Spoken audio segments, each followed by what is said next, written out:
नमस्कार, दोपहर के 12 बज गए हैं। आप देख रहे हैं आज तक, आपके साथ मैं हूं शुभांकर मिश्रा और ब्रेकिंग न्यूज में देश और दुनिया की सारी बड़ी खबरों की हम बात करेंगे। लेकिन शुरुआत दिल्ली में मेयर चुनाव को लेकर गहमा गहमी तेज हो गई है। सिविक सेंटर में आम आदमी पार्टी ने जमकर हंगामा किया है, नारेबाजी की है, धक्का मुक्की हुई है। दरअसल नॉमिनेटेड सदस्यों की वोटिंग को लेकर हंगामा शुरू हुआ। दिल्ली में मेयर को लेकर आप उम्मीदवार शैली ओबरॉय और बीजेपी की रेखा गुप्ता के बीच मुकाबला हुआ। आंकड़ों के लिहाज से आपका पलड़ा भारी है, लेकिन दल बदल चुनाव न होने के चलते उलटफेर के भी आसार हैं। एमसीडी में आपके 134 पार्षद हैं, बीजेपी के 105 हैं, लेकिन मनोनीत जो हैं उनको लेकर कहा जा रहा है कि आम आदमी पार्टी का गुस्सा जो है भड़क गया और आम आदमी पार्टी यहां पर हंगामा करती हुई नजर आ रही है। दिल्ली में एमसीडी के मेयर के साथ साथ डिप्टी मेयर और स्थायी समिति के 6 सदस्यों के लिए मतदान है। डिप्टी मेयर के लिए आपने मोहम्मद इकबाल और कमल बागड़ी को बीजेपी ने उम्मीदवार बनाया।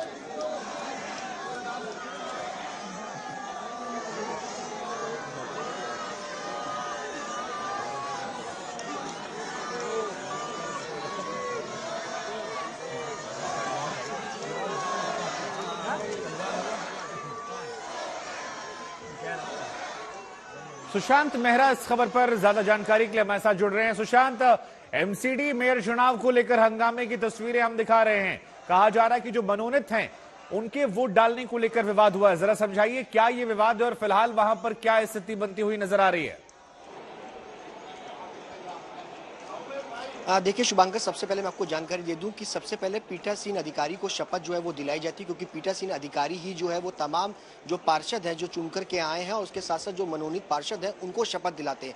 लेकिन पीठासीन अधिकारी ने जब शपथ ली उसके बाद उन्होंने कहा कि जो मनोनीत पार्षद दिल्ली के उपराज्यपाल की तरफ से जिनको मनोनीत किया गया पहले उनको शपथ जो है वो दिला दी जाए। लेकिन इसका विरोध जो है वो आम आदमी पार्टी ने जो है वो किया और पीठासीन अधिकारी के टेबल तक पहुंच गए और ऐसे में उसके बाद जमकर हंगामा जो है वो देखने को मिल रहा है। सदन के अंदर अगर कहा जाए तो भारी सुरक्षा बल जो है वो इस वक्त तैनात कर दिया गया है। बाहर अगर आपको तस्वीरें दिखाना चाहूंगा कि किस तरीके से तमाम जो पुलिस बल ही आपको जो है वो यहाँ पर नजर आएगा। सीआरपीएफ की तमाम टीमें यहाँ पर नजर आएंगी। बीजेपी के कई सारे पार्षद हमारे साथ हैं, उनसे भी हम बातचीत करेंगे। क्या पूरा मामला है, क्या कुछ हुआ था, क्यों विरोध हुआ? देखिए, अच्छे और सौहार्दपूर्ण वातावरण में कार्यक्रम चला और पीठासीन अधिकारी जो है उन्होंने अपनी शपथ ली, वो बैठे और उन्होंने सबसे रिक्वेस्ट की कि भाई जो है अब हमें शपथ का कार्यक्रम करना है। तो उसमें उन्होंने कहा कि पहले नॉमिनेटेड पार्षद हैं उनकी करवा देते हैं, उसके बाद जो नॉमिनेटेड विधायक और सांसद हैं और उसके बाद जो निर्वाचित प्रतिनिधि हैं। जैसे ही वो नॉमिनेटेड जो पार्षद हैं जैसे ही वो शपथ लेने लगे और एक पार्षद ने शपथ भी ले ली, एकदम आम आदमी पार्टी के कुछ पार्षद आए, गुंडागर्दी की, कागज लेके फाड़े, टेबल को उलट दिया और पीठासीन अधिकारी के टेबल पे चढ़ गए और धक्का मुक्की की। मुझे लगता है ये लोकतांत्रिक व्यवस्था में विश्वास नहीं करते। तो बीजेपी की तरफ से भी हो रहा है, जमकर नारेबाजी भी हो रही है। ठीक है, आप बने रहिए हमारे साथ इसी खबर पर। आम आदमी पार्टी के विधायक नरेश बालियान जी हमारे साथ जुड़ रहे हैं। नरेश बालियान जी, एमसीडी मेयर चुनावों को लेकर ये हंगामे की तस्वीरें हम दिखा रहे हैं, क्या वजह है कि जो आपके पार्षद यहां पर हंगामा कर रहे हैं, किस बात का विरोध है? देखिए, भारतीय जनता पार्टी के लोग जिस तरीके से ये गुंडागर्दी कर रहे हैं, बदमाशी कर रहे हैं, इनको समझ में नहीं आ रहा कि जनता ने फुल फ्लैश मैंडेट आम आदमी पार्टी को निगम के चुनाव में दिया है। आप ये इस चीज को हजम नहीं कर पा रहे हैं, तो ये जो बदतमीजी की जा रही है ये बिल्कुल भी शोभनीय नहीं है और इन लोगों को इस तरीके से काम नहीं करना चाहिए और अपनी हार स्वीकार करनी चाहिए। एमसीडी के अंदर आम आदमी पार्टी का मेयर बन रहा है तो इसको इस तरीके से नहीं रोक सकते। जब लोगों ने वोट किया और वोट नरेश बालियान को आप सुन रहे थे, आम आदमी पार्टी के विधायक। इधर दिल्ली में मेयर चुनाव को लेकर हंगामा है और आम आदमी पार्टी ये कह रही है कि बीजेपी को हार स्वीकार करनी चाहिए। हालांकि आपको इस बता दें हम कि यहां पर क्रॉस वोटिंग पर सदस्यता नहीं जाती है और ये भी एक बड़ी वजह है कि बीजेपी यहां उम्मीद लगाए बैठी है। हालांकि आम आदमी पार्टी ये कह रही है कि ये संवैधानिक तौर पर सही नहीं है, जनता का समर्थन उन्हें मिला है। उधर बीजेपी के अपनी दावे और इन सब के बीच में मनोनीत सदस्यों को लेकर ये पूरा हंगामा जो है ये हम आपको दिखा रहे हैं। तो सुशांत लगातार हमारे साथ बने हैं। सुशांत, मनोनीत पार्षद कितने हैं और ये अंक गणित पर कितना असर डाल रहे हैं, जरा ये भी हमारे दर्शकों को आप समझाइए। हमेशा वो शपथ नहीं कराया जा रहा है। कांग्रेस और बीजेपी दोनों मिलकर आम आदमी पार्टी को और दिल्ली की जनता के मैंडेट को हराना चाहती है। यहाँ पे कांग्रेस की जो लीडर है नाजिया, उसको हज कमेटी का चेयरमैन बनाने के लिए आज ही बीजेपी ने एलजी के माध्यम से प्रस्ताव भिजवा दिया। मैं पूछना चाहता हूँ उस नाजिया को 9 पार्षदों के लिए कितना पैसा मिला है? 50-50 लाख के हिसाब से 4.5 करोड़ की डील हुई है। इस प्रकार की जानकारी मिल रही है। ये हो क्या रहा है यहाँ पे?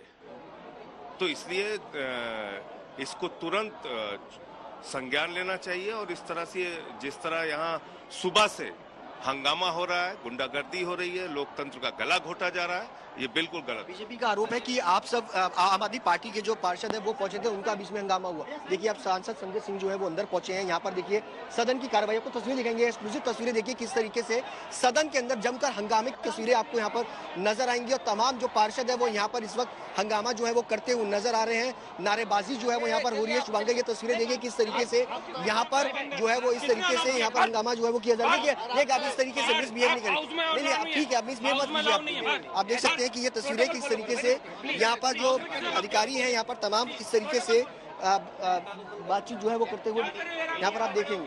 शुभांकर ये तस्वीरें आपने देखी किस तरीके से सदन के अंदर जो है वो हंगामा जो है वो इस वक्त देखने को मिल रहा है। जी एक बार जरा सुशांत हमारे दर्शकों को समझाइए कि मनोनीत पार्षद कितने हैं और ये अंक गणित पर कैसे असर डाल रहे हैं। सौरभ भारद्वाज इस वक्त आम आदमी पार्टी से हमारे साथ जुड़ रहे हैं। सौरभ भारद्वाज जी, ये तस्वीरें हम दिखा रहे हैं, नारेबाजी, पर्चा छीनना, धक्का मुक्की, क्या शिकायतें आप लोगों की जिसको लेकर ये हंगामा हो रहा है?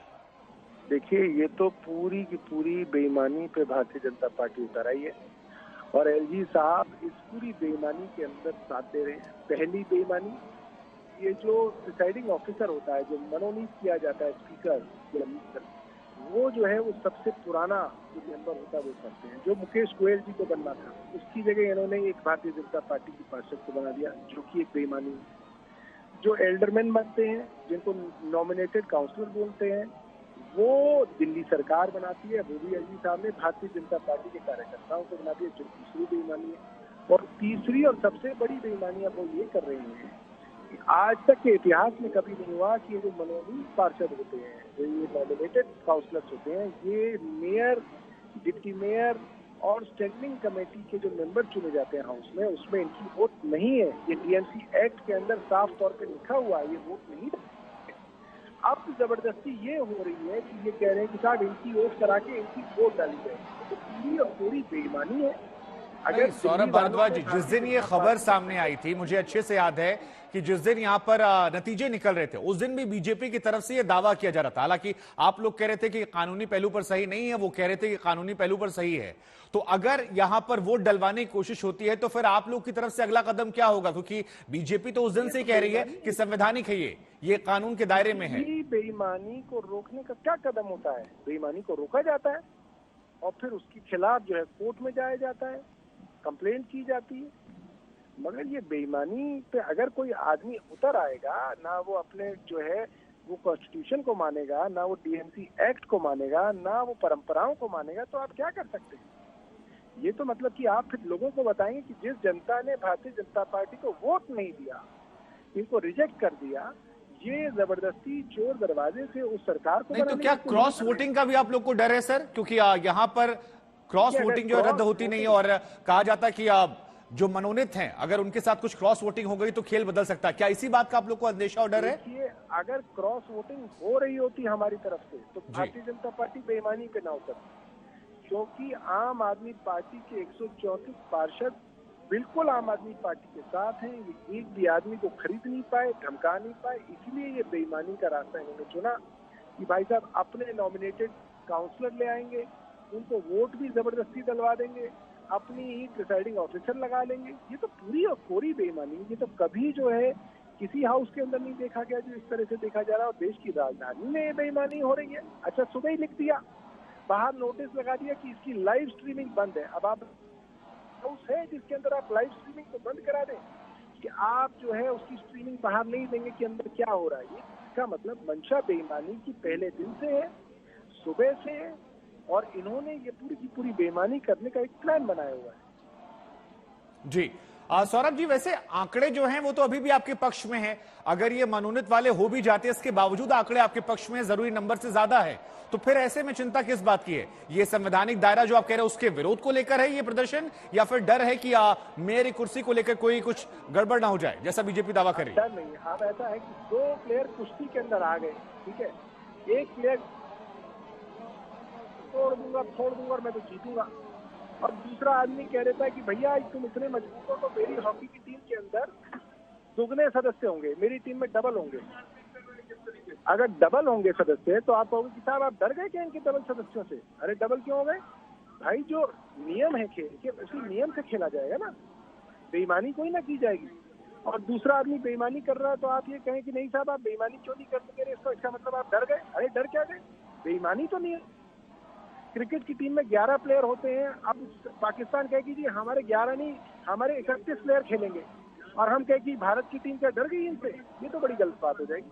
और देखिए अभी हमारे सामने जो है पुराने हमारे leader of opposition Praveen Kumar है, उनका अंगूठा तोड़ दिया, खून बह रहा है।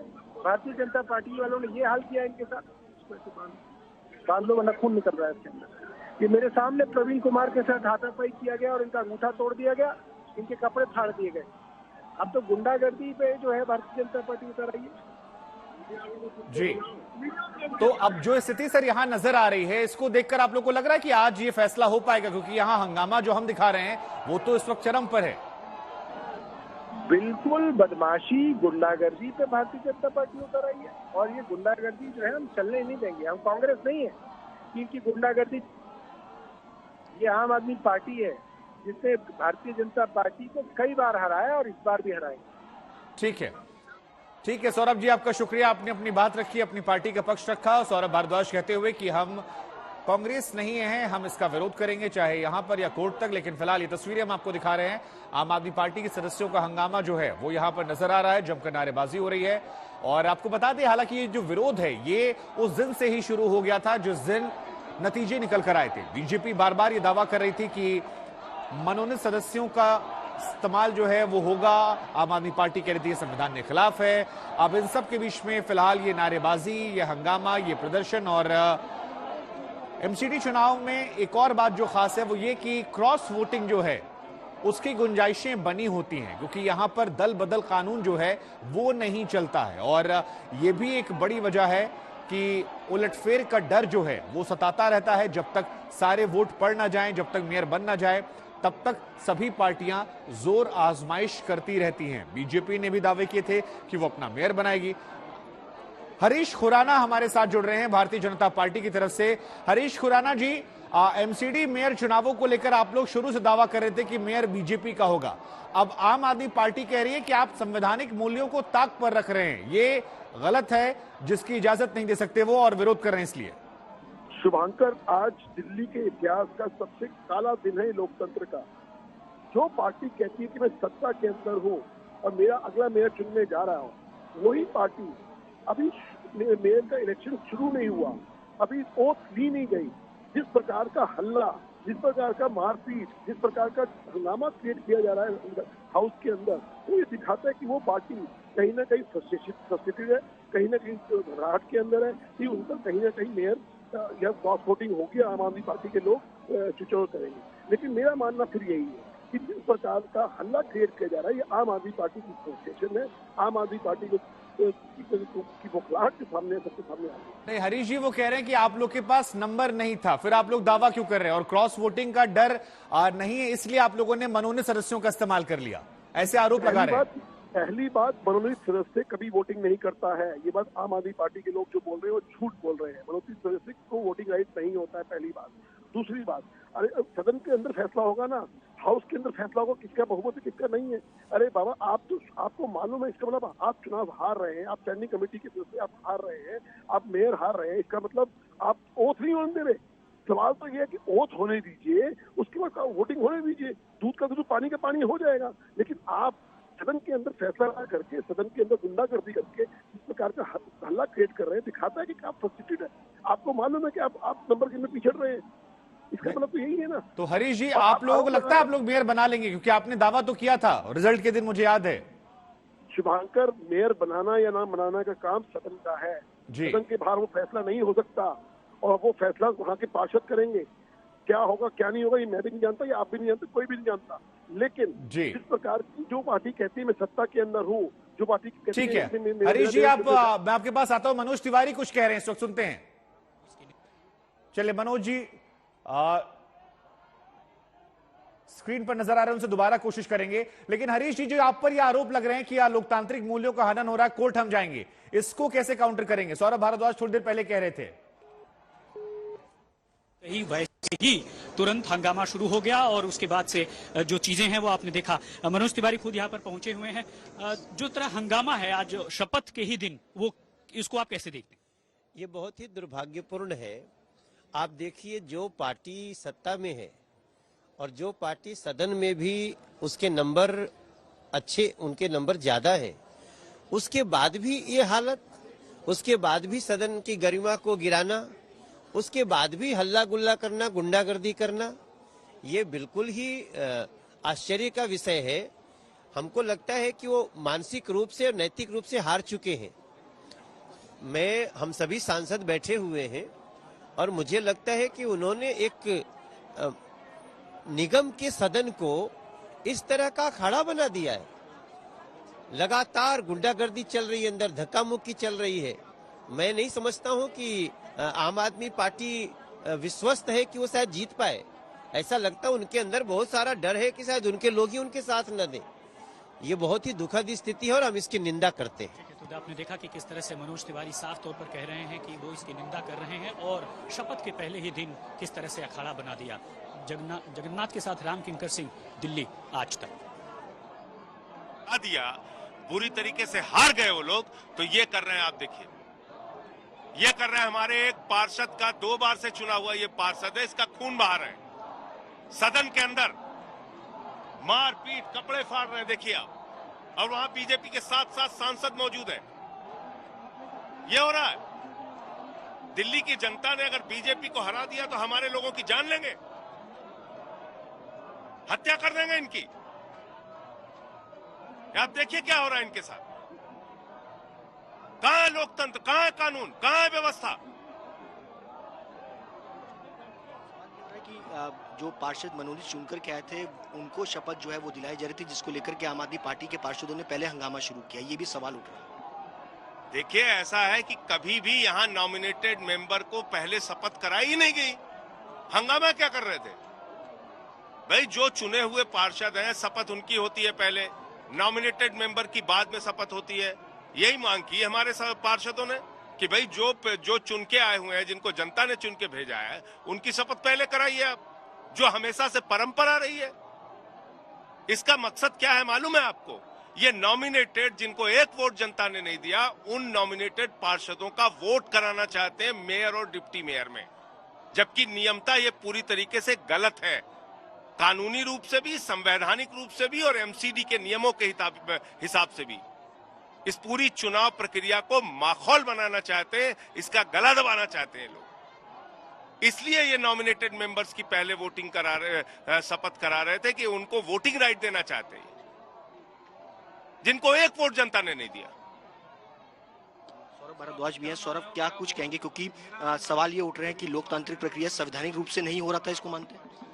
देखिए, डीएमसी एक्ट के अंदर ये साफ प्रावधान है, नॉमिनेटेड काउंसलर हाउस के अंदर वोट नहीं डालता। आज एमसीडी के अफसरों के पास एलजी हाउस से मैसेज है कि एल्डरमैन जो कि नॉमिनेटेड काउंसलर है उनके वोट कराने हैं, जो कि असंवैधानिक है, बेईमानी है। और इस बेईमानी के चलते उन्होंने हमारे एक पार्षद को पीटा है, उसको खून निकल गया, उसको कांच से मारा है, जो कि बहुत दुर्भाग्यपूर्ण है। नंबर गेम्स में आम आदमी पार्टी को लग रहा है कि कहीं बीजेपी खेल कर रही है इस वजह से। अब देखिए, 2 टीमों में मैच है, इंडिया पाकिस्तान। अब पाकिस्तान कहे कि हमारे क्रिकेट में 11 नहीं, हमारे 22 खेलेंगे, और फिर आप इंडिया से पूछे कि भाई क्या आप डर रहे हैं? आप 22 को भी हरा दो, ऐसे तो फिर 33 को खिला लो। 23 बैट्समैन पाकिस्तान से खेलेंगे, हमारे 11 खेलेंगे, ऐसे कोई ना चलता है। जो नियम है, जो कानून है, उसी के हिसाब से होगी ना वोटिंग। किस तरीके से सौरभ भारद्वाज, संजय सिंह साफ तौर पे कह रहे हैं कि नियम के अनुसार जो है वो पूरी जो है वो प्रक्रिया को अपनाना चाहिए था, लेकिन वो अपनाती हुई नजर नहीं आई, जिसको लेकर के आम आदमी पार्टी के जो पार्षद है उन्होंने इस चीज का विरोध किया। लेकिन जिस तरीके से मारपीट की तस्वीरें सामने आ रही है वो काफी शर्मनाक है। कैमरा पर्सन आलोक दास के साथ सुशांत नारा, दिल्ली, आज तक। अब देखिए, अपने अपने दावे हैं। आम आदमी पार्टी कह रही है संवैधानिक मूल्यों का हनन किया गया है, बीजेपी कह रही है कि जनाब वोटिंग तो होने दीजिए, पता लग जाएगा कौन है कौन गलत है। आम आदमी पार्टी कह रही है कि अधिकार नहीं है, बीजेपी कह रही है कि उन्हें कानून की समझ नहीं है। इन सब के बीच में तस्वीरें जो हैं वो हम आपको दिखा रहे हैं और दोनों के अपने अपने दावे रहे हैं। अब मेयर चुनाव जो है वो कौन जीतेगा इस पर तो बहस है, लेकिन फिलहाल ये तस्वीर देखिए आप।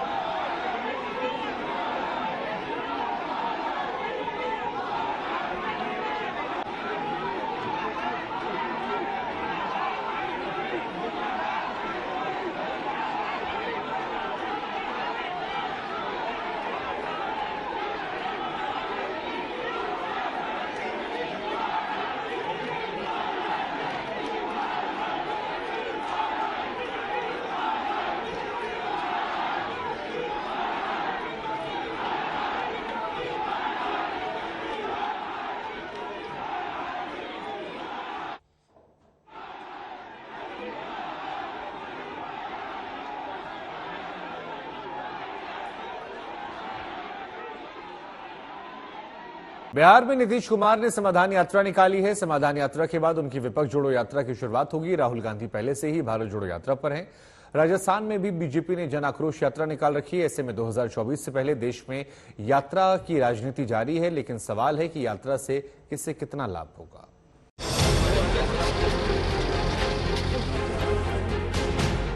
बिहार के मुख्यमंत्री नीतीश कुमार समाधान यात्रा पर निकले हैं। कहते हैं लोगों के पास जाकर उनकी परेशानियों को देखना और फिर उनका फौरन समाधान करना यात्रा का मकसद है। हमारा मकसद ही इस बार का है कि अलग अलग जिलों के विभिन्न जगहों पर जहां संभव जाएं और वहां जा करके देख ले। वही हमने देखा है कि जिन जगहों पर पहले कितना काम किया गया, काम में कोई बाधा आ गई या काम पूरा हुआ कि नहीं हुआ, अगर काम पूरा हो गया तो आगे और क्या होना चाहिए। ये समाधान नहीं, ये तो व्यवधान यात्रा है। संन्यास लेने जा रहे हैं वो। ये संन्यास उनके जीवन का, राजनीतिक संन्यास का ये यात्रा अंतिम यात्रा है।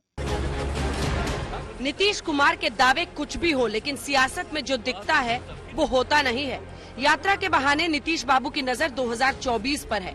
समाधान यात्रा खत्म होते ही बिहार के मुख्यमंत्री विपक्ष जोड़ो यात्रा पर निकलेंगे। लोग चाह रहे हैं कि आप राज्य की यात्रा तो कर चुके हैं, कहीं देश की यात्रा करिए, विपक्ष को एकजुट कीजिए। अभी तो हम पहले सोच लीजिए कि अपने क्षेत्र का जो हमको है, मैंने क्षेत्र का मतलब मेरा है कि मेरा अपना राज्य, तो उसमें जितना जो किए हैं तो उसको एक बार देख ले तो मन को होगा तो कर लेंगे, इसके बाद आगे का देखेंगे। लेकिन मुख्यमंत्री जो यात्रा कर रहे हैं उसमें कोई सार्वजनिक सभा नहीं है। उनको डर है कि कोई काला झंडा ना दिखा दे, कोई पत्थर ना फेंक दे, कोई शिक्षक आकर नारा ना लगाने लग जाए, कोई 10 लाख के नौकरी की मांग न करने लग जाए। नीतीश बाबू बार बार विपक्ष को एकजुट रहने और विपक्षी कुनबे को जोड़ने की बात करते हैं, लेकिन राहुल गांधी की भारत जोड़ो यात्रा में शामिल होने से साफ इनकार कर देते हैं। दिलचस्प ये कि बिहार में कांग्रेस नीतीश सरकार के साथ है, लेकिन पार्टी ने अपनी खोई सियासी जमीन तलाशने के लिए भारत जोड़ो यात्रा का स्पेशल एडिशन लॉन्च किया है। कांग्रेस का दावा है कि बिहार में 55 दिनों तक चलने वाली इस भारत जोड़ो यात्रा में 1 लाख से ज्यादा लोग शामिल होंगे। तो हमारे वर्कर्स भागलपुर के हैं, वहाँ से भी लोग जाएंगे, काफी भीड़ रहेगी। खड़गे साहब, मल्लिकार्जुन खड़गे साहब आ रहे हैं, हम लोग वहाँ शुरुआत करेंगे और वहाँ पर रैली भी होगी और रैली में आप देखिए कब अपार भीड़ होगी, इस बात का हम आश्वस्त करना चाहते हैं। उधर राहुल गांधी की भारत जोड़ो यात्रा भी जारी है और उस पर हो रही सियासत भी जारी है। लाखों लोग जुड़े, अब आज शाम को आएंगे पानीपत और जो आगे जो जैसे जन समर्थन मिल रहा है उसके हिसाब से ये है कि सब वर्ग, चाहे वो किसान है, मजदूर है, व्यापारी है, कर्मचारी है, सब इसमें सहयोग करें। एक होती है भीड़ और एक होती है भीड़ जुटाना, ठीक है ना। इस यात्रा को मैं ये कह सकती हूँ कि वो यात्रा सिर्फ कांग्रेस जोड़ो यात्रा है, देश जोड़ो यात्रा नहीं है। देश भर की यात्राओं पर सियासत है और सियासत के लिए यात्रा है। त्रिपुरा में बीजेपी भी यात्रा पर है। गृह मंत्री अमित शाह ने नॉर्थ और साउथ त्रिपुरा में जन विश्वास यात्रा को हरी झंडी दिखाई और जमकर विपक्ष पर हमला किया। कांग्रेस और कम्युनिस्ट दोनों त्रिपुरा का भला नहीं कर सकते। मुझे बताओ भाई, आप चाहते हो फिर से कम्युनिस्ट आ जाए? अरे जोर से बोलो, चाहते हो क्या? कांग्रेस आए चाहते हो? अरे कांग्रेस देश में समाप्त हो गई है और कम्युनिस्ट दुनिया में समाप्त हो गए। दिल्ली में मेयर चुनाव को लेकर गहमा गहमी जो है वो लगातार तेज है। सिविक सेंटर में आम आदमी पार्टी जमकर हंगामा कर रही है और यहां पर नारेबाजी, धक्का मुक्की भी देखने को मिली है। आपको बता दें कि नॉमिनेटेड सदस्यों की वोटिंग को लेकर यह हंगामा शुरू हुआ। दिल्ली में मेयर को लेकर आप उम्मीदवार शैली ओबरॉय और बीजेपी की रेखा गुप्ता के बीच मुकाबला है। वहीं आंकड़ों के लिहाज से बात की जाए तो आम आदमी पार्टी का पलड़ा भारी है, लेकिन क्योंकि यहां पर दल बदल कानून लागू नहीं होता है, लिहाजा किसी बड़े उलटफेर के भी आसार बने रहते हैं। अगर अंक गणित की बात की जाए तो एमसीडी में आम आदमी पार्टी के 134 पार्षद हैं, बीजेपी के 105 पार्षद हैं।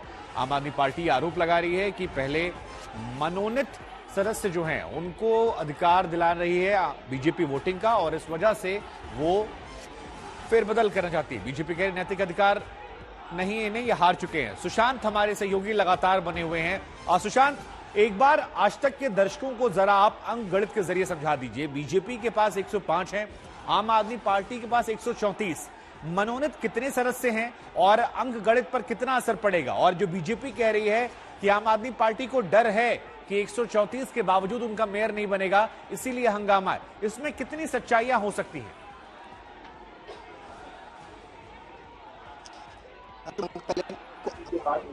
पार्षद है और आम आदमी पार्टी के पास 134, लेकिन उपराज्यपाल की तरफ से जो पार्षदों को मनोनीत किया गया है उनमें 10 पार्षद जो है वो एड ऑन होते हैं। इसके साथ साथ 14 मनोनीत जो कहा जाए तो वोट जो है। सुशांत, आपकी आवाज अब तक सही से नहीं पहुंच पा रही, कोशिश करेंगे दोबारा आपसे संपर्क करने की, लेकिन फिलहाल ये तस्वीरें दिखाते हैं मनोनीत सदस्यों की तस्वीर जो है। वहीं बीजेपी की तरफ से भी मार्च निकाला गया। देखिए, आम आदमी पार्टी यहां हंगामा कर रही है, बीजेपी मार्च निकाल रही है। राम किंकर मेरे सहयोगी जुड़ रहे हैं। राम किंकर, जरा तस्वीरें दिखाइए, क्या तस्वीरें वहां से आ रही हैं और मार्च में बीजेपी क्या कह रही है, उनके नेताओं का क्या दावा है? क्योंकि आरोप लग रहे हैं उन पर कि लोकतांत्रिक मूल्यों की हत्या की जा रही है। बीजेपी क्या कह रही है इसके काउंटर में? शुभांकर, आप साफ तौर पर देख सकते हैं कि सिविक मुख्यालय जो कि नगर निगम का ऑफिस है उसके ठीक बाहर आप देखिए कि किस तरह से भीड़ लगी हो। ये सब लोग बीजेपी के सपोर्टर्स हैं और इनका ये साफ तौर पर कहना है कि जिस तरह से निगम की कार्रवाई शुरू हुई थी और उसके बाद से तमाम चीज़ों में बाधा डाला गया और अब ऐसा ही कुछ रहने वाला है आने वाले दिनों में निगम में। और यही वजह है कि यहाँ पर अभी लोगों ने जो है नारे लगाए आम आदमी पार्टी के खिलाफ और साफ तौर पर लोग ये कह रहे हैं। आप ये बात बताइए कि सबसे पहले नॉमिनेटेड मेंबर्स का शपथ होनी चाहिए या फिर शपथ होनी चाहिए उनकी जो दिल्ली के अलग अलग इलाकों से चुनकर आए हैं? क्योंकि आम आदमी पार्टी ने कहा है कि ये तो लोकतंत्र का गला घोटने जैसा है, जो जीत कर आए उनका शपथ पहले नहीं और जो नॉमिनेशन करके आए उनकी शपथ पहले। आप लोग क्यों विरोध कर रहे हैं? देखिए, जो व्यक्ति पहले पूरे क्षेत्र में अपना चुनाव लड़ता है और जीत के आता है उसको तो आप कह रहे हो कि बाद में मौका दिया जाए, और जिन्होंने कुछ नहीं करा, जो अपने घर बैठ के रोटी खा रहे थे, फ्री की रेवड़ी जो खाते हैं, उनको कह रहे हैं कि आपको इन्हें पहले यानी आप आम आदमी पार्टी के समर्थन में आए? नहीं, हम आम आदमी के समर्थन में नहीं, हम बीजेपी के समर्थन में। पहले नॉमिनेटेड को नहीं देना चाहिए। किस बेस पे देना चाहिए नॉमिनेटेड को? उन्होंने क्या किया है? क्या उन्होंने चुनाव लड़ा है? क्या उन्होंने क्षेत्र में काम करा है? क्या आप मानते हैं कि बात तो आम आदमी पार्टी भी कह रही है? बीजेपी ने कहाँ गलत किया सर? गलत तो आम आदमी पार्टी कर रही है अभी भी। नहीं, मुझे लगता है कि इनको विषय का ज्ञान नहीं है। नॉमिनेटेड पार्षद बीजेपी के हैं, वो सभी शपथ कराई जा रही थी उनकी सबसे पहले। इसी का विरोध तो आम आदमी पार्टी कर रही है और आप भी तो हाँ में हाँ मिला रहे हैं, कह रहे हैं बिल्कुल सही था ये और गलत हो रहा था ये। देखिए, अगर भारतीय जनता पार्टी अगर अपने पहले नॉमिनेटेड पार्षद बना रही है तो उसके पीछे कोई एक रोल प्ले करता होगा। कि कितने लोगों ने उनको बोला है, कैसे मतलब आगे बढ़ी है सरकार। चलिए इन्होंने वक्त बदल दिया, जज्बात बदल दिए, लेकिन आप दूसरे व्यक्ति के पास जाइए, उनसे समझिए कि क्या कह रही बीजेपी। नॉमिनेटेड सदस्य जो चुने हुए हैं उनका पहली बात तो मेयर के चुनाव में कोई लेना देना नहीं है, महापौर के चुनाव में स्टैंडिंग कमेटी का है। केजरीवाल के जो नुमाइंदे हैं उनको पता नहीं लॉ एंड ऑर्डर दिल्ली का क्या है क्या नहीं, उनको सिर्फ दिल्ली के आजादा बनाना, दिल्ली के विकास में रोड अटकाना और दिल्ली के रोड अरे छोड़िए ना, आप तो ठीक है। यहाँ पर नेटवर्क का थोड़ा इश्यू हो गया, लेकिन ये बड़ा दिलचस्प था कि वो वही बात कह रहे हैं जो आम आदमी पार्टी कह रही है। लेकिन फिलहाल ये तस्वीर हम दिखाते हैं, सिविक सेंटर की तस्वीर है और यहाँ पर हंगामा जो है ये लगातार जारी है।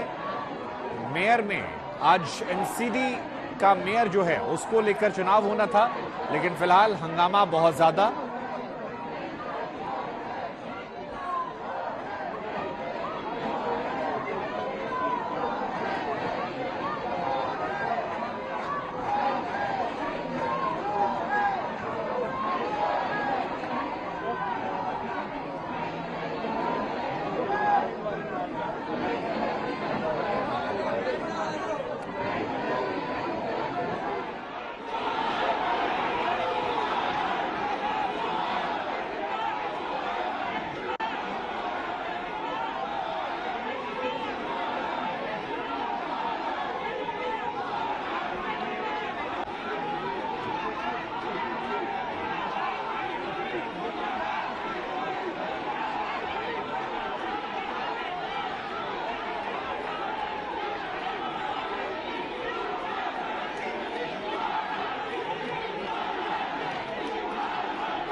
देखिए यहां पर दो तस्वीरें, एक तरफ ये हंगामा चल रहा है और एक तरफ एक पार्षद हैं जो बड़ी खामोशी से यहां बैठी हुई हैं। आप उन्हें सबसे शांत पार्षद भी कह सकते हैं, जो दूर किनारे बैठकर ये देखती हुई कि ये हंगामा कैसे चल रहा है। हालांकि ये पार्षद चर्चा का केंद्र भी बनी थी। जब इनका चयन हुआ था, इनके बारे में बड़ी चर्चाएं हुई थी और ये तस्वीर हम आपको दिखा रहे हैं। इधर एक तरफ हंगामा चल रहा है।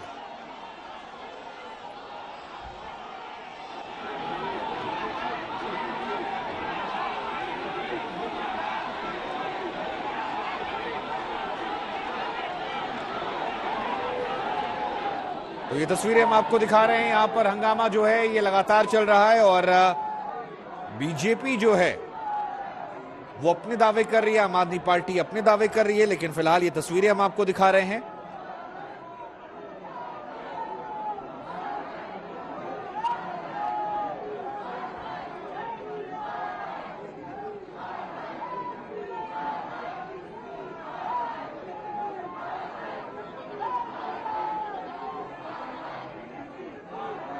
वोटिंग का अधिकार सबके पास है और यहाँ पर वोटिंग का अधिकार सबके पास है और जाहिर तौर पे ये बिल्कुल स्पष्ट है कि इनके मन में कुछ खौफ है और खौफ से ज्यादा एनार्किस्ट प्रवृत्ति है। और एनार्किस्ट प्रवृत्ति में कि या सब कुछ जैसे मैं माई वे और हाईवे, और वो हाईवे वाली हरकत जो है वो आज दिखाई दे रही है। तो देखिए यहां तस्वीरें हम आपको दिखा रहे हैं। एक तरफ आम आदमी पार्टी के पार्षद जो हैं वो हंगामा कर रहे हैं, उधर दूसरी तरफ शकीला बेगम, अगर मैं गलत नहीं हूं तो वो पार्षद हैं जो किनारे बैठी हैं, चुपचाप सबसे शांति से किनारे बैठी हैं और वो भी चर्चा का आज भी केंद्र बन रही है। जब चुनकर आई थी तब भी वो चर्चा केंद्र थी और आज जब वो खामोशी से बैठकर ये पूरा हंगामा देख रही हैं तब भी वो चर्चा का केंद्र बनी हुई है। दिल्ली में मेयर का चुनाव चल रहा है, हाथापाई हंगामा जो है उसकी नौबत आई है और बीजेपी और आम आदमी पार्टी के तमाम दावे, लेकिन इन दावों के बीच में पार्षदों का ये हंगामा, मेयर पद की लड़ाई जो है, हालांकि अब वो सड़कों तो उतरी है, बीजेपी सड़क पर मार्च कर रही है तो आम आदमी पार्टी यहां पर हंगामा कर रही है। इस बार के एमसीडी चुनाव खास थे, खास इस लिहाज से क्योंकि मेयर जो होगा वो पावरफुल होगा। तीनों एमसीडी को मिलाकर मेयर बन रहा है और इसी वजह से दोनों पार्टियों की कोशिश है कि अपना मेयर बनाया जाए। मनोज तिवारी से हमने बातचीत की, तो बातचीत भी सुनवाते हैं। जैसे ही पीठासीन अधिकारी ने मनोनीत पार्षदों के शपथ की बात कही, वैसे ही तुरंत हंगामा शुरू हो गया और उसके बाद से जो चीजें हैं वो आपने देखा। मनोज तिवारी खुद यहाँ पर पहुंचे हुए हैं। जो तरह हंगामा है आज शपथ के ही दिन, वो इसको आप कैसे देखते हैं? ये बहुत ही दुर्भाग्यपूर्ण है। आप देखिए, जो पार्टी सत्ता में है और जो पार्टी सदन में भी उसके नंबर अच्छे, उनके नंबर ज्यादा हैं, उसके बाद भी ये हालत, उसके बाद भी सदन की गरिमा को गिराना, उसके बाद भी हल्ला गुल्ला करना, गुंडागर्दी करना, ये बिल्कुल ही आश्चर्य का विषय है। हमको लगता है कि वो मानसिक रूप से और नैतिक रूप से हार चुके हैं। हम सभी सांसद बैठे हुए हैं और मुझे लगता है कि उन्होंने एक निगम के सदन को इस तरह का अखाड़ा बना दिया है। लगातार गुंडागर्दी चल रही है, अंदर धक्का मुक्की चल रही है। मैं नहीं समझता हूं कि आम आदमी पार्टी विश्वस्त है कि वो शायद जीत पाए। ऐसा लगता है उनके अंदर बहुत सारा डर है कि शायद उनके लोग ही उनके साथ न दें। ये बहुत ही दुखद स्थिति है और हम इसकी निंदा करते हैं। पर आप सुन रहे थे मनोज तिवारी को, उनके दावों को, और वो कह रहे थे कि आम आदमी पार्टी आश्वस्त नहीं अपने पार्षदों को लेकर। लेकिन संजय सिंह, आम आदमी पार्टी के सांसद, उनका क्या कुछ कहना है, आपको वो भी सुनवाते हैं।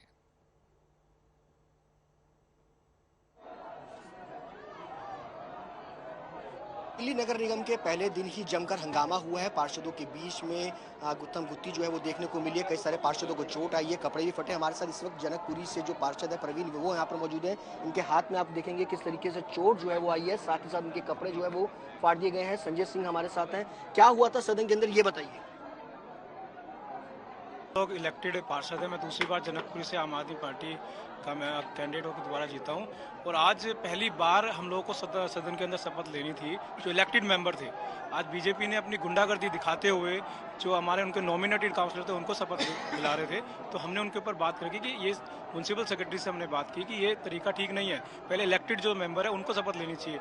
तो जितने भी पार्षद थे, वो जो मोमेंटो होता है जिससे शपथ लेनी होती है, उससे उन लोगों ने मेरे पर हमला किया, सभी पार्षदों ने, और वो कांच मेरे ऊपर लगा और उन्होंने सारे पार्षदों ने उसके बाद मेरे कपड़े फाड़े और मेरे साथ हाथापाई करी। उनके सांसद भी वहां पर साथ में थे। उन्होंने किसी को, पार्षदों को एक बार भी ये नहीं बोला देखिए किस तरीके से मतलब ये सीधा सीधा खूनी खेल है।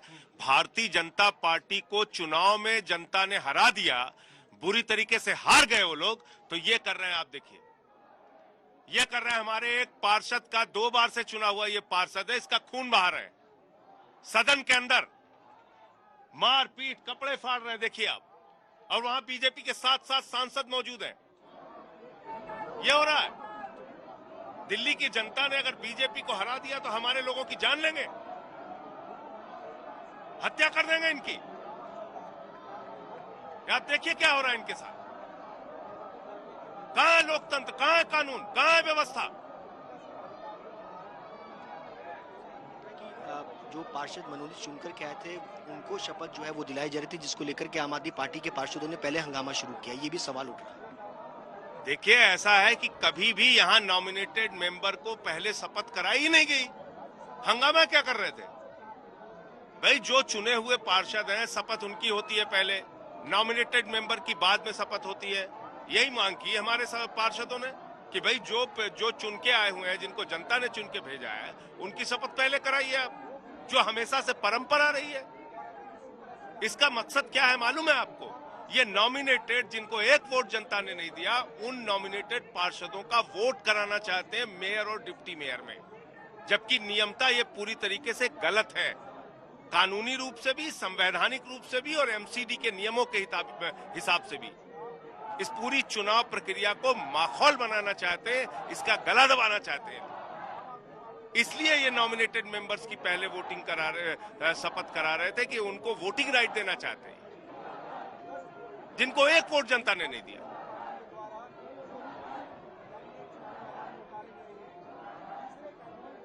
और इसी खबर पर सुशांत मेरे साथ बने। सुशांत, यहां से आगे क्या?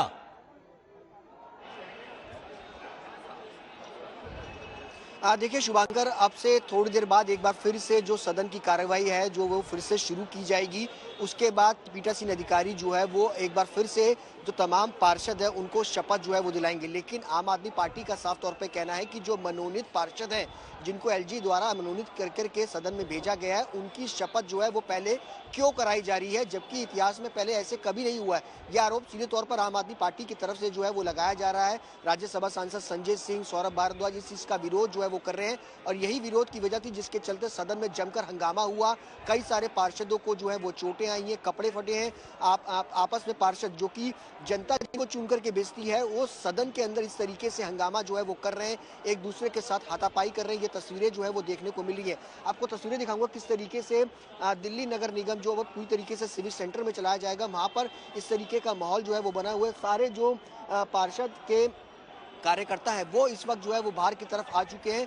लेकिन अब से थोड़ी देर बाद एक बार फिर से जो है वो यहाँ पर वोटिंग की प्रक्रिया जो है वो शुरू होगी। पुलिस के आला अधिकारी मौके पर मौजूद है, क्योंकि जिस तरीके से हंगामा अंदर की तरफ देखने को मिला वो बेहद ही शर्मनाक था। किस तरीके से एक दूसरे के साथ पार्षद जो है वो पिटाई करते हुए नजर आए हैं, चोटें जो है वो लगी है, खून निकला है। लेकिन अब एक बार फिर से अगर कहा जाए आधे घंटे बाद एक बार फिर से सदन की कार्यवाही जो है वो शुरू की जाएगी और सदन की कार्यवाही में एक बार फिर से अगर देखना होगा कि अगर इसी तरीके से अगर आम आदमी पार्टी अगर विरोध करती है तो सदन किस तरीके से चलता है। क्या वाकई एक बार फिर से आम आदमी पार्टी इस चीज का विरोध करेगी और सदन की कार्रवाई चलेगी या नहीं चलेगी, ये देखना होगा। अंजलि हत्याकांड की गुत्थी अब तक अनसुलझी है। अंजलि की मौत के मामले में एक के बाद एक हर दिन नए खुलासे हो रहे हैं। अंजलि की मौत महज एक एक्सीडेंट है या फिर किसी की साजिश का हिस्सा? पुलिस इस सवाल का जवाब ढूंढने की कोशिश कर रही है, मगर अब तक कोई बड़ा सुराग हाथ नहीं लगा है। उस रात ये हुआ था कि जैसे कि गाड़ी सामने से आई और हम स्कूटी पे थे, सामने से आई गाड़ी, फिर गाड़ी ने एक दूसरे की टक्कर दे दी तो वो गाड़ी के नीचे घुस गई। मैं अपनी स्कूटी के मतलब बगल में गिर गई, वो गाड़ी के नीचे घुस गई। तो गाड़ी के नीचे कहीं उसका पैर या कुछ उसका फंस गया था, तो फंसने के बावजूद वो निकल ही नहीं पाई। तो जो गाड़ी चला रहे थे उन्होंने आगे पीछे गाड़ी करी 2-3 बार। लड़की रो रही थी, उन्होंने सुना नहीं, वो चिल्लाते चिल्लाते लड़की को ले गए, आगे लेके गए, आगे खींचकर फिर पीछे करा, फिर खींच के फिर खींचते खींचते उसे वहां तक ले गए लड़की को। और बस यही था जहाँ का एक्सीडेंट हुआ था, सीन यही था। सोचिए कितनी आसानी से निधि ने पूरे केस की फाइल को बंद करने वाला बयान दिया, जैसा दिल्ली पुलिस ने दिया था। खुद को अंजलि की सहेली बताने वाली निधि से जुड़ी दोनों पहेली सुलझनी जरूरी। पहेली नंबर 1, हादसे के वक्त मौजूद निधि अपनी दोस्त को मौका वारदात से छोड़कर क्यों भाग गई? क्यों निधि ने फौरन दिल्ली पुलिस को वारदात की इत्तला नहीं दी? अगर निधि दोस्त है तो भला कोई दोस्त अपनी ही आंखों के सामने उसे तड़प तड़प कर मरने को कैसे छोड़ सकती है? जबकि अगर वो बचाने की कोशिश करती तो शायद अंजलि आज जिंदा होती। दूसरी पहेली यह है कि हादसे के 60 घंटों तक क्यों निधि गायब रही और 60 घंटों तक पुलिस उसे खोज क्यों नहीं सकी? इन दोनों सवालों के जवाब में निधि ने जो कहानी सुनाई वो गले नहीं उतर रही है। बिल्कुल अपनी शुद्धि में नहीं थी, मैं अपने होश में ही नहीं थी कि मैं जाकर पुलिस को बताऊं। मैं सोची कहीं वो बात मेरे पे ना आ जाए। एक होता है ना कि मेरे को लगा कि क्या करूं मैं, मेरे को जो ये ठीक लगा कि मैं अपने घर पे जाऊं, अपने घर पे बैठ के शांति से सोचूं क्या करना है क्या नहीं। कुछ नहीं समझ में आया तो 2 दिन बाद पुलिस ने पूछा तो मैंने पूछताछ में सब बता दिया, ऐसे ऐसे हादसा हुआ था, ऐसे ऐसे उस लड़की का एक्सीडेंट हुआ और उस दौरान मैं बच गई। किस्मत इतनी अच्छी मैं बच गई और वो लड़की उस हादसे की शिकार हो गई। सामान्य हालात में ऐसा नहीं होता है जैसा निधि कैमरे पर बयान कर रही थी। तभी तो अब निधि की भूमिका की जांच की भी आवाज उठने लगी है। जो भी दोषी हैं इनको फांसी की सजा होनी चाहिए और ये जो लड़की अंजलि की दोस्त बताती है अपने आप को, इसकी भी जांच होनी चाहिए। सवाल इस वीडियो में भी है। दावा यही है कि हादसे के बाद निधि सीधे अपने घर पहुंची। वहां पर एक लड़का साथ में नजर आया था। घर के बाहर आग जलाकर उसका लेकर उसका भी ठीक है। तो मैंने देखा 2:30 बजे आई थी वो। पहले उन्होंने अपना मतलब गेट खटखटाया, मम्मी को आवाज मारी तो उसकी मम्मी ने मतलब गेट खोला गेट तो उन्होंने मेरे से पूछा निशान तेरे पास सीटअप चार्जर है? तो मैंने कहा हाँ मेरे पास है। तो उन्होंने मेरा फोन चार्जिंग लगा, तो मैंने उसका फोन लगा के चार्जिंग पे लगा दिया। बस मैं लगाकर बाहर ही आया था, इतने में उसने मैंने गेट खोल दिया। तो उन्होंने मेरे को जल्दी मेरा फटाफट फोन ला के दे दिया, कॉल कर दिया। निधि सब जानती है, लिहाजा उससे जुड़ी कंट्रोवर्सी की वजह भी है। 60 घंटे तक गायब रहने की कई वजह हो सकती है। पहली आशंका, निधि को पूरा मौका मिला, क्या बताना है क्या छुपाना है। दूसरी आशंका, पूरे मामले में खुद को निर्दोष साबित करने की प्लानिंग। तीसरी आशंका, केस को कमजोर करने के लिए निधि को अपने हिसाब से बुलवाने का पूरा मौका। अंजलि के परिवार को निधि के बयान पर रत्ती भर एतबार नहीं। घर वालों का यही दावा है कि सोची समझी साजिश के तहत हत्या हुई है, यह हादसे का केस नहीं। अब निधि सच बोल रही है या झूठ, तभी पर्दा उठेगा जब 60 घंटों की पूरी हिस्ट्री सामने हो। मतलब यह कि हादसे के बाद 60 घंटों तक निधि की बातचीत किन लोगों से हुई, निधि की कॉल डिटेल की जांच होनी चाहिए। निधि कहां गई, किन लोगों से मुलाकात की। अगर हादसे के बाद और बयान से पहले के 60 घंटों की मिस्ट्री से पर्दा उठे तो निधि के बयान का पूरा सच दुनिया के सामने होगा। अरविंद ओझा के साथ ब्यूरो रिपोर्ट, दिल्ली आज तक। सभी तरह की नई और पुरानी इंश्योरेंस पॉलिसी इस साल के आखिर तक में डिजिटल में तब्दील हो जाएगी। IRDA के निर्देश के बाद बीमा कंपनियां इस टारगेट को पूरा करने में जुट जाएंगी। इसके साथ ही बीमा क्लेम के आसान और जल्द निपटारे के लिए देश में जगह जगह स्पेशल क्लेम सेंटर खोले जाएंगे।